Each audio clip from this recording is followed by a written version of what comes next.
नमस्कार दोस्तों, मैं राहुल आप सभी का मंथन में स्वागत करता हूं। आज के इस सेशन में हम लोग तेल युद्ध या ऑयल वार के ऊपर चर्चा करेंगे तथा समझने का प्रयास करेंगे कि आखिर विश्व का 10वां सबसे बड़ा रिजर्व रखने वाला देश अमेरिका अपने यहाँ पर स्वयं उत्पादन क्यों नहीं बढ़ा रहा है और वह सऊदी अरब के ऊपर उत्पादन को यथावत रखने के लिए क्यों दबाव बना रहा है। तो आज का जो सेशन है उसका जो कॉन्टेक्स्ट मैंने लिया है वह लिया कहाँ से है कि अक्टूबर के माह के प्रथम सप्ताह में ओपेक प्लस देशों ने, जिस ओपेक प्लस ध्यान रखिएगा इसमें रूस भी एक सहभागी राष्ट्र के रूप में शामिल है, तो ओपेक प्लस देशों ने वैश्विक स्तर पर तेल के उत्पादन में कटौती करने का फैसला लिया था और यह लगभग 2 लाख बैरल प्रतिदिन के आसपास का था।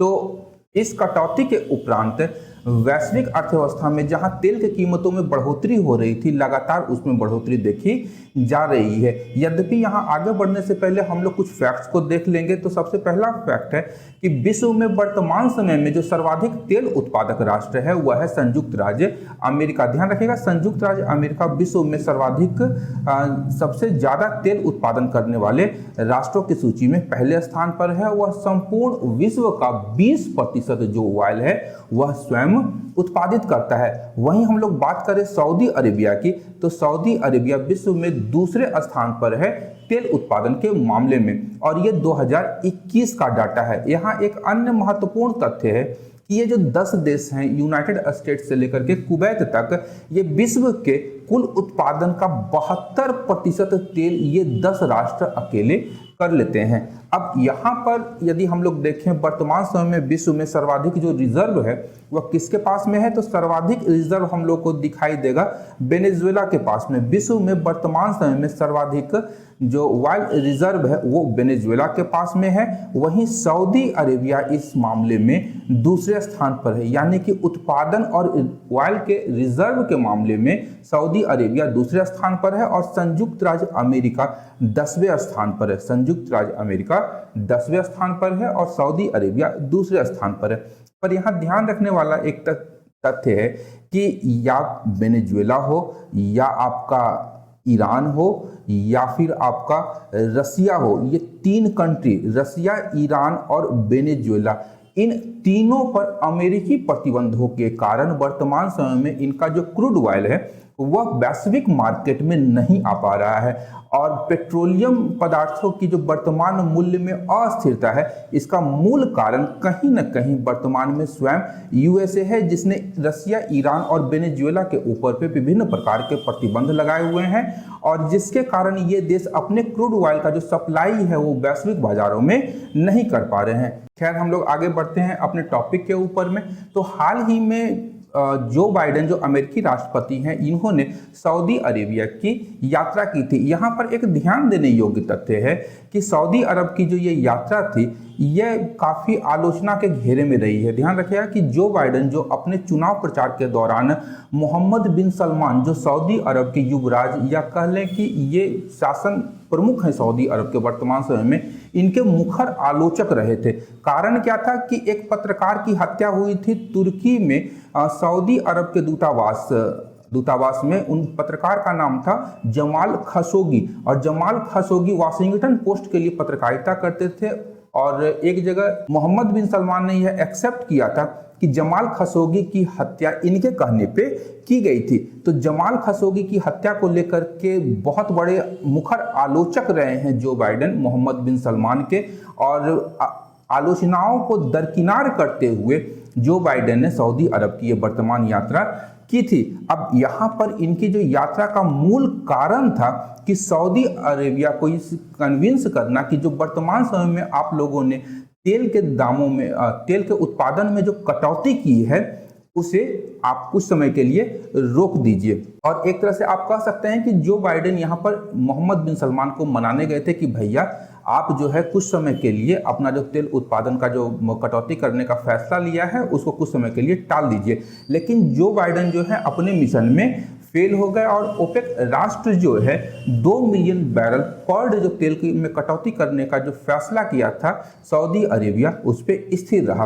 अब यहाँ पे क्या हुआ कि यदि हम लोग गैस प्राइसेस देखते हैं अमेरिका में, तो ये लगातार ऊपर की ओर अपवर्ड डायरेक्शन में ये बढ़ता जा रहा है। और कोविड काल के उपरांत, जब कोविड फैला था, तो कोविड काल के उपरांत जब मार्केट फिर से ओपन हुआ, अमेरिका में जो गैस की कीमतें थी वह $5 प्रति गैलन तक बढ़ गई और वर्तमान समय में ये लगभग 3.91 डॉलर गैलन बनी हुई है प्रति गैलन। इसके हिसाब से आप इस चार्ट में इसे देख सकते हैं। अब यहाँ पर क्या हुआ, जो बाइडेन मोहम्मद बिन सलमान को तो मनाने के लिए गए थे, लेकिन इन्होंने यूएस के दबाव के आगे झुकने से इनकार कर दिया और अपना जो इनका फैसला था ओपेक प्लस का, वो उस पर अडिग रहे। अब इसके परिणाम स्वरूप जो बाइडेन ने कहा कि भैया आपको कॉन्सिक्वेंसेस या परिणाम भुगतने होंगे, कि जो Biden vows consequences for Saudi Arabia after OPEC snub, यानी ओपेक इनके फैसले को मानना या इनके सुझाव या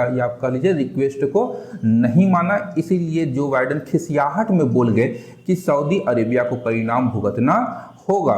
तो आखिर इसका मूल कारण क्या है कि जो बाइडेन स्वयं सऊदी अरब की यात्रा की और सऊदी अरेबिया से रिक्वेस्ट कर रहे हैं कि भैया आप जो है तेल के उत्पादन में कटौती मत कीजिए, कम से कम 1 महीना तक इसको टाल दीजिए। तो इसका मूल रूप से 2 कारण है। तो पहला कारण यहाँ पे हम लोग देखते हैं यूएस मिड टर्म इलेक्शन, जो कि नवंबर 2022 में होने वाले हैं और ये इलेक्शंस जो हैं 8 नवंबर को आयोजित किए जाएंगे। यदि हम लोग वर्तमान समय में अमेरिका के पार्लियामेंट के स्ट्रक्चर को देखते हैं तो यहाँ पर यूनाइटेड नेशन की जो सीनेट है वहाँ पर डेमोक्रेट्स की संख्या 48 है और रिपब्लिकन, डोनाल्ड ट्रंप वाली जो पार्टी है रिपब्लिकन पार्टी, उसमें उसके सदस्यों की संख्या 50 है, जबकि डेमोक्रेट्स की संख्या 48 है। वहीं यदि हम जाते हैं हाउस ऑफ रिप्रेजेंटेटिव्स में तो यहाँ पर डेमोक्रेट्स की संख्या 220 है और रिपब्लिकन की संख्या 212 है। इन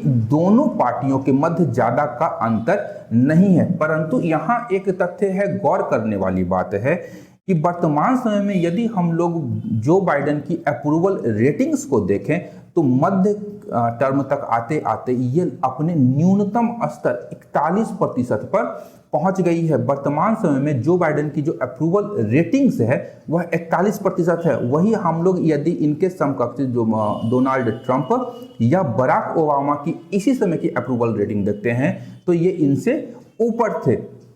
अब यहां पर एक परिस्थिति उत्पन्न हो गई है कि यदि जो बाइडेन को अगला 2024 का जो यूएसए का राष्ट्रपति का चुनाव होना है उसमें अगर डेमोक्रेट्स को जीतना है तो यहाँ पर जो मिड टर्म इलेक्शन हो रहे हैं उसे जीतना अनिवार्य है, क्योंकि तभी जो बाइडेन अपनी नीतियों को सही ढंग से लागू कर पाए। यानी कि जो अमेरिका की आंतरिक राजनीति है वर्तमान समय में वैश्विक राजनीति पे हावी होती हुई दिखाई दे रही है। इसी के परिणाम स्वरूप, इसी मिड टर्म इलेक्शन के परिणाम स्वरूप इन्होंने जाकर के सऊदी अरेबिया में सऊदी को धमकी दे करके आए कि यदि आप लोग ओपेक प्लस को आप मनाते नहीं हैं कम से कम 1 महीना तक पोस्टपोन करने के लिए तो आपको कॉन्सिक्वेंसेस झेलने होंगे। इसके बाद इन्होंने ये भी कहा कि आपसे रिक्वेस्ट करते हैं कि आप कम से कम 1 महीना, भैया 1 महीना तक तो टाल दो, नवंबर तक टाल दो, क्योंकि इलेक्शन हो जाएगा उसके बाद आप लोग बढ़ा लेना। क्योंकि वहां पर भी जैसे इंडिया में चुनाव होते हैं तो एक महंगाई एक महत्वपूर्ण मुद्दा होती है, उसी प्रकार से अमेरिका के चुनाव में वर्तमान समय में महंगाई एक महत्वपूर्ण मुद्दा है। और यदि जो बाइडेन को वर्तमान में सीनेट और हाउस ऑफ रिप्रेजेंटेटिव में अपने सदस्यों को जिताना है तो महंगाई पर वहां नियंत्रण करना अनिवार्य है। यदि हम लोग वैश्विक परिस्थितियों को देखें तो वर्तमान समय में जो अमेरिका की आर्थिक स्थिति है वह रिसेशन की ओर बढ़ती जा रही है। ब्लूमबर्ग की एक रिपोर्ट के अनुसार कहा गया है कि US recession with in year, मतलब 1 साल के भीतर ही यूएसए में रिसेशन आने वाला है। अगर रिसेशन आता है तो इन्फ्लेशन रेट हाई होगा, जॉब कट्स हो जाएंगे, आपकी जो आर्थिक जो क्षमताएं हैं वो घट जाएंगी। भैया नौकरी ही नहीं होगा, पैसा नहीं होगा तो आप कुछ कर नहीं पाएंगे। तो अल्टीमेटली जो आर्थिक गुड़गोबर है अमेरिका का वो वर्तमान समय में हो रखा है। उसके पश्चात अब इस स्थिति को यदि हम लोग देखते हैं तो यहाँ पर एक अन्य तथ्य है कि वर्तमान समय में जो अमेरिका का फेडरल रिजर्व है उसने महंगाई को कंट्रोल करने के लिए लगातार इंटरेस्ट रेट में बढ़ोतरी किए जा रहा है। और इस प्रकार जो बढ़ोतरी की गई है इंटरेस्ट रेट में 2022 के दौरान, यह जो समकालीन इतिहास है इसमें ये सर्वाधिक तेज गति से इंटरेस्ट रेट में वृद्धि को दर्शाता है। इससे पूर्व यदि हम लोग देखें समकालीन अमेरिकी आर्थिक इतिहास में, तो इस प्रकार से फेड रेट्स को नहीं बढ़ाया गया है और वर्तमान समय में यह 2.35 या 36 परसेंटेज पॉइंट के आसपास बना हुआ है। अब यहाँ पर एक दूसरा महत्वपूर्ण कारण है रूस यूक्रेन युद्ध।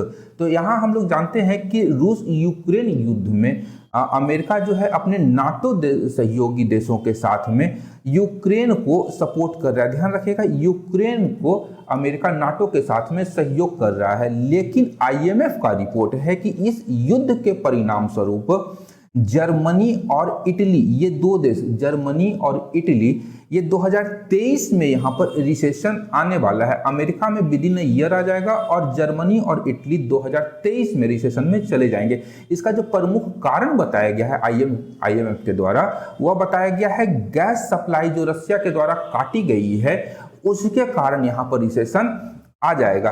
अब यहाँ पर अमेरिका जो है नाटो देश, जिसमें मूल रूप से यूरोपीय देश शामिल हैं, और अमेरिका को यूक्रेन युद्ध में रूस के विरुद्ध इन यूरोपीय देशों की दरकार है। तो अब यहाँ पर ये देश यदि रिसेशन में जाते हैं तो ये अपनी अर्थव्यवस्था सुधारने के लिए यूक्रेन का सपोर्ट भी छोड़ सकते हैं और रशिया से गैस आयात कर सकते हैं। जैसा हम लोग जानते हैं कि युद्ध प्रारंभ होने के पश्चात ही अमेरिका और नाटो देशों ने विभिन्न प्रकार के जो प्रतिबंध थे वो रूस के ऊपर लागू कर दिए कि भैया तुम एकदम कट जाओ पूरे विश्व से। लेकिन यहाँ पर इस युद्ध का जो नतीजा है यह आर्थिक दृष्टिकोण से रूस के पक्ष में जाता दिख रहा है। अब यहाँ एक अन्य तथ्य जिस पर मैं आप लोगों को बताना चाहूँगा कि अमेरिका की यहाँ पर एक हेजीमनी है एक प्रकार से। वह एक और जहाँ कॉन्सिक्वेंसेस झेलने की बात करता है, वहीं दूसरी ओर कह रहा है कि भैया आप पोस्टपोन कर दीजिए, रिक्वेस्ट कर रहा है। यहाँ यह दर्शाता है अमेरिका का एक स्वभाव कि यदि आप हमारे साथ नहीं हैं तो आप हमारे विपक्ष में हैं। मतलब एक ऐसा जिद्दी बच्चा जो कह रहा है आप मुझे ला करके दो, और कोई परेशानी है आप नहीं दे पा रहे हैं उसे कोई वस्तु, तो वो कहेगा नहीं आप मुझे देना नहीं चाहते हो। तो कुछ उस जिद्दी बच्चे की तरह स्थिति बनी हुई है अमेरिका की, जो खिलौना न मिलने पर रुष्ट हो जाता है और बोलता है कि अच्छा तुम निकलो, हम तुमको देख लेंगे। तो यहाँ पर जो एक महत्वपूर्ण तथ्य सामने है कि सऊदी अरेबिया ने एकदम अमेरिका के इस रिक्वेस्ट को नकार दिया है और माना जा रहा है कि मोहम्मद बिन सलमान के इस फैसले के पीछे रूस के राष्ट्रपति व्लादिमीर पुतिन का अप्रत्यक्ष हाथ है। और सऊदी अरेबिया भी ये मौका नहीं खोना चाहता है, क्योंकि किसी भी देश को इस प्रकार का यानी अमेरिका को नीचे झुकाने का जो समय है वो बहुत मुश्किल से मिलता है। और वर्तमान समय में सऊदी अरब कहीं ना कहीं अमेरिका को परेशान कर रहे हैं, जिसके कारण जो बाइडेन ज़्यादा परेशान हो चुके हैं। तो यहाँ पर सऊदी अरेबिया ने जो बाइडेन के इस रिक्वेस्ट को मानने से इनकार कर दिया। अब यहाँ हम लोग यदि समझें कि आखिर यूएसए जो है इतना 10वें स्थान पर विश्व में सर्वाधिक रिजर्व रखने के मामले में होने पर भी वर्तमान में अत्यधिक मात्रा में ऑयल प्रोड्यूस क्यों नहीं कर रहा है, तो आखिर इसका कारण क्या है। सबसे पहले हम लोग समझते हैं विश्व के ऊर्जा मार्केट को, और यहाँ पर मूल रूप से दो प्रकार के ऊर्जा का हम लोग उपयोग करते हैं। एक है रिन्यूएबल एनर्जी, जिसके अंतर्गत हम लोग solar energy, hydro energy, wind energy, geothermal, tidal या बायोमास एनर्जी का उपयोग करते हैं। वहीं दूसरी ओर यदि हम लोग देखें तो नॉन रिन्यूएबल एनर्जी का उपयोग करते हैं। नॉन रिन्यूएबल एनर्जी जिसमें हम लोग फॉसिल फ्यूल्स, आपका कोल, क्रूड और नेचुरल गैस का उपयोग करते हैं। यहाँ पर मैंने न्यूक्लियर एनर्जी को भी नॉन रिन्यूएबल एनर्जी के अंतर्गत रखा है, क्योंकि ये इस न्यूक्लियर एनर्जी का भी जो हमारा स्रोत है वो प्राकृतिक है, नेचुरल सोर्स है। यूरेनियम खत्म हो जाएगा तो फिर हम क्या करेंगे यहाँ पे। खैर आगे बढ़ते हैं। अब यहाँ पे देखना होगा कि नॉन रिन्यूएबल एनर्जी के ऊपर हम लोग इतने ज़्यादा आश्रित हैं कि हमारा डे टू डे लाइफ जो है इसी के आधार पर चलता है। चाहे वो इलेक्ट्रिसिटी प्रोडक्शन का मामला हो, ट्रांसपोर्टेशन हो, हमारा फूड हो, कंज्यूमर इंडस्ट्रीज हो या एग्रीकल्चर इंडस्ट्रीज हो, सारे के सारे जो भी सेक्टर्स हैं सब कहाँ पर नॉन रिन्यूएबल एनर्जी पर ही आधारित हैं। वहीं हम लोग बात करें तो ये हम लोग नॉन रिन्यूएबल एनर्जी के ऊपर में अत्यधिक डिपेंडेंट हो चुके हैं और ये हमारे सर्वाइवल के लिए अत्यंत ही महत्वपूर्ण है। वर्तमान समय में जो बिगेस्ट ऑयल प्रोड्यूसर है वो अमेरिका है, 16.2 2018 का डाटा है। 2021 में ये 20% हो जाता है। खैर, इसे आगे बढ़ते हैं। तो यहाँ पर एक सबसे बड़ी बात है कि जो तेल उत्पादन है, विश्व में तेल उत्पादन करने वाली जो कंपनियां हैं उसमें से 3 कंपनी, एक्सॉन मोबिल, आपका शेवरॉन और मैराथन पेट्रोलियम, ये 3 कंपनी अमेरिका की, ये ध्यान रखिएगा, और विश्व की 10 सबसे बड़ी तेल उत्पादन कंपनियों में से 3 अमेरिका की हैं। अब यहाँ पर इन कंपनियों का यदि हम लोग प्रॉफिट देखें तो ये बिलियन डॉलर्स में ये प्रॉफिट है। ध्यान रखिएगा, ये बिलियन डॉलर्स में यहाँ पर प्रॉफिट है। एक तथ्य आपका यहाँ पर मैंने ये दिया है। दूसरा एक तथ्य और देना चाहूँगा कि वर्तमान समय में यदि हम लोग देखें, जब जो बाइडेन अमेरिका के राष्ट्रपति बने थे तो उस 1 साल के दौरान राष्ट्रपति बनने के उपरांत जो बाइडेन ने डोनाल्ड ट्रंप से 34% ज़्यादा ड्रिलिंग परमिट्स ये विभिन्न कंपनियों को प्रदान किए। ध्यान रखिएगा, डोनाल्ड ट्रंप ने जितना भी ड्रिलिंग परमिट दिया था राष्ट्रपति बनने के 1 साल के भीतर, उससे 34% ज़्यादा परमिट जो बाइडेन दे चुके हैं। तो परमिट भी मिल गया ऑयल कंपनियों को, लेकिन ये उत्पादन क्यों नहीं कर रहे हैं? यदि इसको हम लोग एक सरल इकोनॉमिक्स की भाषा में समझे तो यदि तेल कंपनियां ज़्यादा उत्पादन करती है तेल का और सप्लाई ज़्यादा होता है मार्केट में, तो अल्टीमेटली जो प्राइस होगा पेट्रोलियम का वो क्या हो जाएगा? गिर जाएगा। अब यहाँ पर एक तथ्य है जो मैंने कहा था कि इनके अमेरिका की तेल कंपनियों के जो प्रॉफिट्स हैं उनको ध्यान में रखिएगा। तो यहाँ यदि हम लोग देखें Q2 2021 और Q2 2022, याद रखिएगा 2 क्वार्टर। और एक अन्य तथ्य याद रखिएगा कि 2021 का Q2 वह समय था जब कोरोना के कारण संपूर्ण विश्व में लॉकडाउन की स्थिति बनी हुई थी। उस समय यदि हम लोग देखें एक्सॉन, चाहे शेवरॉन हो या फिर मैराथन पेट्रोलियम हो, इनका प्रॉफिट आप एक बार देख लीजिए Q2 का, तो 4.7 बिलियन $, 4.7 बिलियन $, 3.1 बिलियन $, आपका 5.5 बिलियन $। मतलब इस प्रकार का ये लोग प्रॉफिट कमाए थे। कब? जब विश्व में लॉकडाउन लगा हुआ था। इसके पश्चात जैसे ही Q2 में हम लोग आते हैं तो देख लीजिए 17.9 बिलियन $, का प्रॉफिट इन्होंने कमाया है। तो मतलब इनकी जो प्रॉफिट है इन कंपनियों की अत्यधिक मात्रा में बहुत ही ज़्यादा है। तो किसी भी कंडीशन में ये नहीं चाहेंगे कि यहाँ पर इनके प्रॉफिट में क्या हो? लॉस हो। और किसी के साथ ये अपना प्रॉफिट शेयर भी नहीं करना चाहेंगे, स्वयं ही सारा प्रॉफिट रखना चाहेंगे। तो यहाँ पर मूल क्या हो गया है कि ये जो ऑयल कंपनी है अपने ओनर्स और इन्वेस्टर्स को, जो इन्वेस्ट कर रहे हैं ऑयल कंपनीज में, उनको लाभांश भी इनको देना पड़ता है। और यदि लाभांश ये तेल कंपनियां नहीं देंगी तो फिर से जो वो निवेशक हैं इस क्षेत्र में निवेश नहीं करेंगे। यानी कि अपने प्रॉफिट का जो बंटवारा है अपने ओनर्स और इन्वेस्टर के साथ में इन तेल कंपनियों को करना पड़ता है। इसलिए वर्तमान समय में ये सिंपल अर्थशास्त्र के कारण उत्पादन को बढ़ा नहीं रहे हैं। अब यहाँ पर हम लोग एक अन्य तथ्य देखते हैं कि जो अमेरिका की ऑयल कंपनीज है वो गवर्नमेंट से क्या करती हैं? 10 साल के लीज के लिए, अमेरिका में मुख्य रूप से 10 साल का ही ऑयल परमिट, ड्रिलिंग परमिट जो होता है वो 10 साल के लिए दिया जाता है। तो 10 साल के लिए ये लीज पर ले लेती हैं लैंड को, लेकिन ये वहाँ पर उस लैंड एरिया में ड्रिलिंग नहीं करते हैं और 10 साल तक उस एरिया को अपने ही पास बना करके रखते हैं।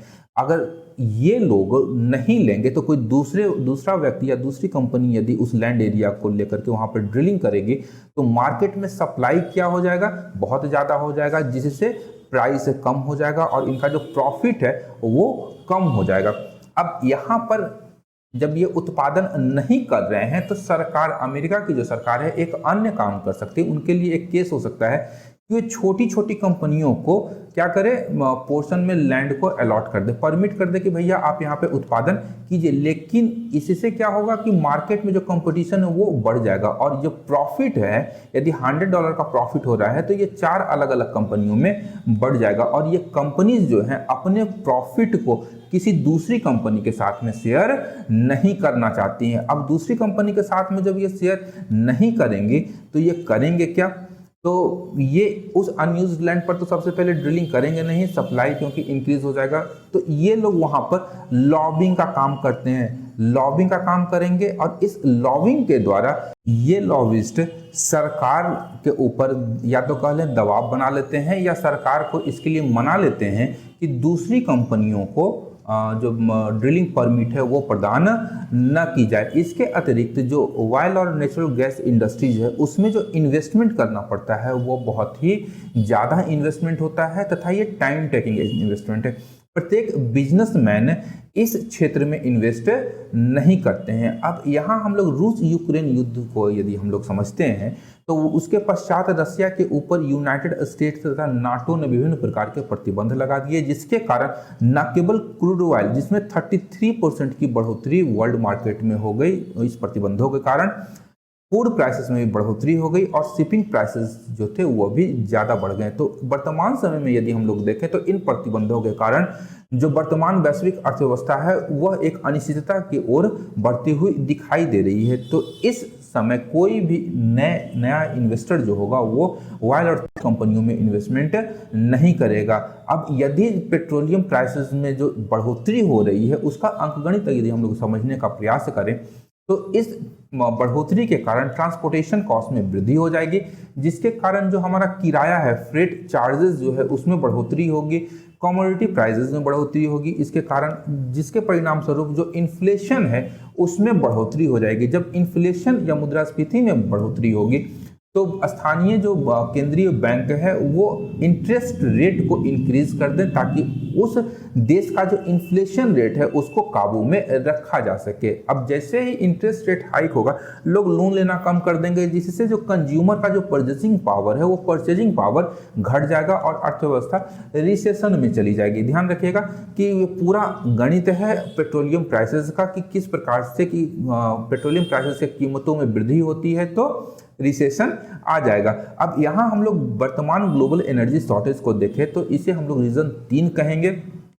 अब यहाँ पर क्रूड ऑयल का जो प्राइस है वो लगातार बढ़ता जा रहा है और अमेरिका की गवर्नमेंट यदि चाहे तो ऑयल कंपनीज को ऑर्डर दे सकती है कि भैया आप और अधिक ऑयल का उत्पादन कीजिए, लेकिन ये जो ऑयल कंपनियां हैं ये 1-2 दिन में जो इसका सेटअप है उत्पादन संयंत्र का नहीं लगा सकती हैं। या तो हम ऑफशोर लगाएंगे या ऑनशोर लगाएंगे। इसका जो उत्पादन होगा जब ये ऑपरेशनल हो पाएगा पूर्ण रूप से तो कम से कम 2-3 साल का समय लगेगा। और यदि परमिट की बात करें तो परमिट प्राप्त करने में 8 से 10 महीनों का समय लगेगा। तो कुल मिलाकर के 4 से 5 साल का समय लगेगा जब ये कंपनियां उत्पादन कर पाएंगी। और वर्तमान समय की बात करें तो जो बाइडेन को आज जरूरत है, इस महीने जरूरत है, न कि 5 साल के बाद। यदि 5 साल के बाद की जरूरत होती तो कोई बात नहीं थी, यहाँ उत्पादन करने के लिए सरकार बोल सकती थी। परंतु वर्तमान वैश्विक स्थिति को देखें तो वर्तमान समय में ये जो ऑयल कंपनियां हैं यूएसए की गवर्नमेंट को बोल सकती हैं कि भैया नया उत्पादन संयंत्र स्थापित करना है तो आप मुझे टैक्स रिलीफ दीजिए, सब्सिडी दीजिए, इवन जो आपका रूल्स और रेगुलेशंस है उसको आप थोड़ा ईज डाउन कीजिए, उसमें कमी कीजिए ताकि हम जो ये उत्पादन संयंत्र लगा रहे हैं उसे लगाने में हमें आसानी हो सके। अब यहाँ यदि रूल्स एंड रेगुलेशंस को ईज डाउन किया जाएगा तो एक उदाहरण के रूप में हम लोग समझ सकते हैं कि किस प्रकार से ये पुनः अर्थव्यवस्था को प्रभावित करेगी। तो यहाँ यदि रूल्स एंड रेगुलेशन या हम समझ लें कि क्लाइमेट चेंज से संबंधित या वन से संबंधित कोई रूल है उसको यदि हटाना है, उसको कम करना है तो क्लाइमेट चेंज के प्रति जो हमारी लड़ाई है, अमेरिका की जो प्रतिबद्धता है वो क्या हो जाएगी, समाप्त हो जाएगी। और स्वयं अमेरिका जो है ग्रीन हाउस एमिशन में आगे और अधिक बढ़ जाएगा।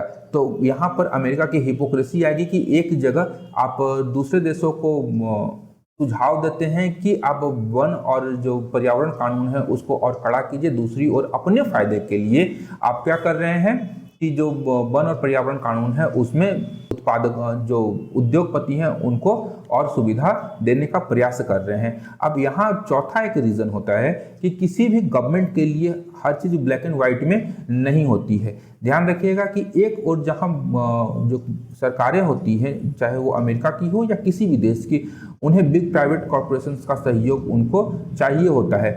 कारण क्या है कि वो उस देश में विभिन्न प्रकार के जॉब्स क्रिएशन करते हैं, साथ ही साथ वो सरकार को टैक्स देते हैं जो सरकार की आय का एक प्रमुख जरिया होती है। इसके अतिरिक्त ये जो बिग कॉरपोरेशंस होते हैं ये पॉलिटिकल फंडिंग करती है, जो उस राजनीतिक दल के जो कैंपेन होते हैं, पॉलिटिकल कैंपेन, उनको चलाने में सहायता पहुंचाती है। वहीं हम लोग दूसरी ओर बात करें तो वोटर्स होते हैं, ये वोटर मतदाता वो हैं जो उस देश के नागरिक हैं। अपने वोटर्स के लिए सरकार को ध्यान रखना पड़ता है। कारण क्या है कि जब तक अर्थव्यवस्था की स्थिति सुदृढ़ नहीं होगी तो कॉस्ट ऑफ लिविंग जो है, कॉस्ट ऑफ लिविंग वो कम नहीं होगी, और प्रत्येक देश का नागरिक चाहता है कि उसके देश में कॉस्ट ऑफ लिविंग जो हो वो कम हो, इन्फ्लेशन रेट कम होना चाहिए, कम से कम में वो अच्छे से अच्छा गुजारा कर सके। इसके अतिरिक्त विभिन्न प्रेशर ग्रुप्स होते हैं जिनमें एनजीओज हैं, ट्रेड यूनियन है, फार्मर्स के हैं, यूथ हैं, एक्टिविस्ट हैं, ये सारे एनजीओज भी सरकार के ऊपर विभिन्न प्रकार के दबाव बनाए रखते हैं और नागरिकों के अनुकूल सरकार से नीतियां बनवाते हैं। और सबसे बड़ा चीज़ है कि किसी भी देश में अपोजिशन होता है, यदि आप कुछ भी इधर से उधर किए तो आपकी सत्ता चली जाएगी, आपके नीतियों का विरोध करके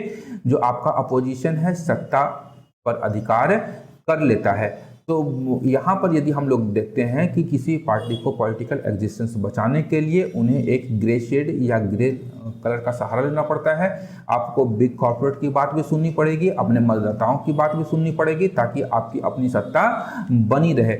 इसी के लिए जो बाइडेन वर्तमान समय में कहाँ गए, सऊदी अरब जाते हैं और सऊदी अरेबिया को परिणाम भुगतने की चेतावनी देने के साथ साथ उनसे रिक्वेस्ट करते हैं कि भैया ओपेक प्लस का जो फैसला है उसे 1 महीने तक, नवंबर तक के लिए कम से कम टाल दो। अब यहाँ पर यदि रीज़न 2 को हम लोग देखते हैं कि यदि अमेरिका में कि चीप ऑयल के प्रोडक्शन को हम लोग बढ़ा देते हैं तो मार्केट में क्या होता है, सप्लाई बढ़ जाएगा, प्राइसेस डाउन हो जाएगा।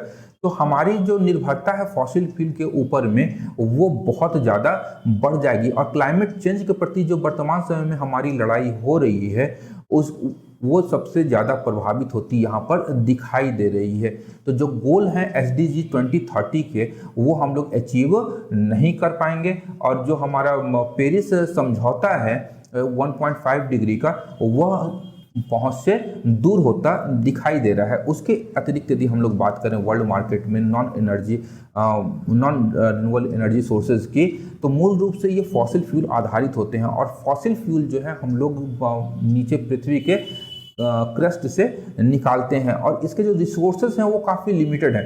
अब यदि सतत विकास हम लोग को चाहिए कि आने वाले भविष्य में जो हमारी जो पीढ़ियां हैं वह भी इनका उपयोग कर पाए कुछ हद तक, तो हमें इसका इस प्रकार उपयोग करना होगा कि ये बचा भी रहे और वर्तमान समय में हमारा काम भी बन जाए। अंधाधुंध अगर हम लोग दोहन कर लेंगे तो आने वाली पीढ़ियां इनका उपयोग नहीं कर पाए। एक अन्य तथ्य की ओर यहाँ कि यदि 1975 से लेकर के 2020 तक के डेटा को हम लोग देखें, 2020 तक का ये डेटा है अमेरिका का, और यहाँ पर ट्रांसपोर्टेशन सेक्टर का ये डेटा है, जहाँ 1975 में हाउस होल्ड्स जो उपयोग करते थे, जो भी घर में रहने वाले लोग, चाहे वो पिकअप वैन्स का उपयोग करें या वैन्स SUVs या कार और वैगन्स का उपयोग करते थे, वो केवल 20% अमेरिकी नागरिक करते थे।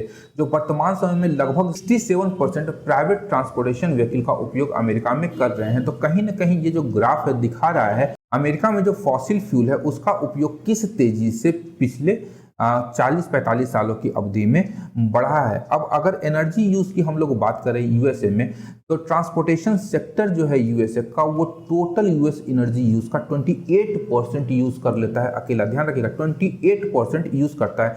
वहीं यदि 2020 के डेटा को हम लोग देखें तो पैसेंजर कार और लाइट ड्यूटी ट्रक जो है अमेरिका के कुल एमिशन में जो योगदान है वो 16% योगदान देते हैं पैसेंजर कार्स और लाइट ड्यूटी ट्रक। तो ये दो फैक्ट हैं, एक क्लाइमेट चेंज से संबंधित और दूसरा यहाँ पर एक मैंने ऐड किया वहाँ के ट्रांसपोर्टेशन सेक्टर के कि किस प्रकार का उपयोग वहाँ पे किया जा रहा है। तो ये कुल परिस्थितियाँ बनती हैं और वर्तमान समय में जब ये यात्रा की गई है जो बाइडेन के द्वारा, तो सऊदी अरेबिया ने अमेरिका के रिक्वेस्ट को मानने से बिल्कुल इनकार कर दिया।